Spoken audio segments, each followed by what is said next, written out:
Welcome to a quick Foxy Tech Tips tutorial on setting up call forwarding on your iPhone. If you find this tutorial helpful, please consider subscribing to my channel and liking the video.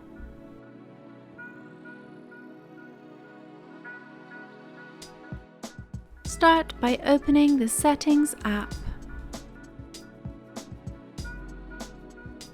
In the Settings app, scroll down until you see the phone settings and then open them.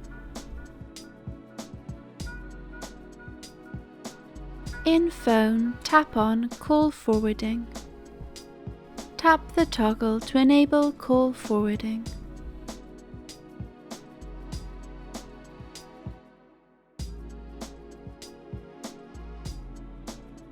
Tap on Forward to.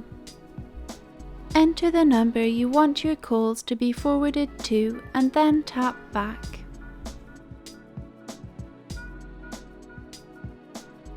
Call forwarding is now set up. You can tell when call forwarding is active because you'll see this icon at the top of your screen. Come back here at any time to turn call forwarding off again. And that draws an end to this tutorial. Please like the video if you found it helpful and subscribe to Foxy Tech Tips for more iOS tips and tricks.